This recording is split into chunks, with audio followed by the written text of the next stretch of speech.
Hello students of standard 10. Now we will solve examples on fundamental trigonometric identities. First example is if sin theta equal to 20 upon 29 then find cos theta. Solution, there are two methods. Now we will see first method. First fundamental trigonometric identity is sin square theta plus cos square theta is equal to 1. Now substitute value of sin theta here. Sin theta is 20 upon 29. Here is sin square theta, that's why 20 upon 29 square plus cos square theta equal to 1. Now take square of 20 and 29. 20 square is 400 and 29 square is 841.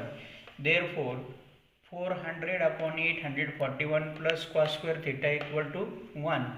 Therefore cos square theta is equal to 1 minus, now you have to subtract 400 upon 841 to right hand side, then plus becomes minus. That's why cos square theta is equal to 1 minus 400 upon 841. Therefore cos square theta is equal to, now here you see denominator of 1 is not there, so we can take 1 as a denominator. Now both the denominators are different, that's why by cross multiplication or by taking LCM, 1 into 841 is 841 minus 400 into 1 is 400 upon 1 into 841 equal to 841. Now take subtraction of these two numbers. 841 minus 400 is equal to 441. Then next step, therefore cos square theta is equal to 441 upon 841. We want value of cos, here is cos square, that's why taking square root on both sides, square root and square get cancelled. Therefore cos theta is equal to square root of 441 is 21 and square root of 841 is 29. Therefore value of cos theta is 21 upon 29. Now second method, by using definition of trigonometric ratio and Pythagoras theorem. Here sin theta is given 20 upon 29. Now we will draw one triangle ABC. Here angle B is 90 and take angle C theta. Then we know definition of sine ratio. It is from figure, sin theta is equal to opposite side of angle theta upon hypotenuse. Now we know opposite side of theta is AB and hypotenuse of triangle ABC is AC. That's why sin theta is equal to AB upon AC, opposite side upon hypotenuse. But given ratio is sin theta 20 upon 29.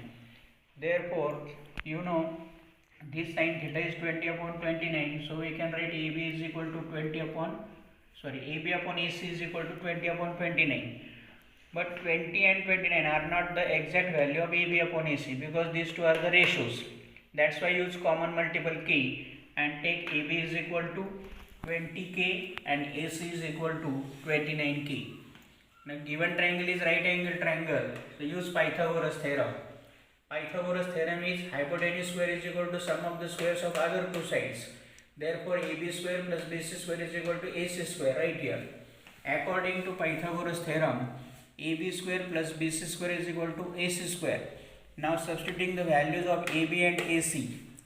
AB is 20k, so 20k square plus BC square is equal to AC is 29k equal to 29k square. Now take 20k square. 20k square is 400k square plus BC square equal to 29k square is 841k square. Now we have to find length of side BC. That's why shift 400k square to right hand side, it becomes minus. Therefore BC square is equal to 841k square minus 400k square. Now take subtraction. Therefore BC square is equal to 841 minus 400 is 441 and k square is common, so k square. Now we have to find BC. So taking square roots on both sides, square root and square get cancelled, so this is equal to square root of 441k square is 21k BC is 21K. Now we have to find cos theta. Definition of cosine ratio is adjacent side of angle upon hypotenuse. Now adjacent side of angle theta is BC and hypotenuse is AC. Therefore cos theta is equal to BC upon AC. So here cos theta is equal to BC upon AC. Now BC just we have got here 21K and AC is here 29K. Therefore cos theta is equal to 21K upon 29K. Now cancel K from both numerator and denominator. We will get 21 upon 29. This is the value of cos theta. In this way we can solve this example by using two methods. First method by using fundamental identity and second method by using Pythagoras theorem and definition of the ratio. Now solve these two examples of these two methods in your maths notebook.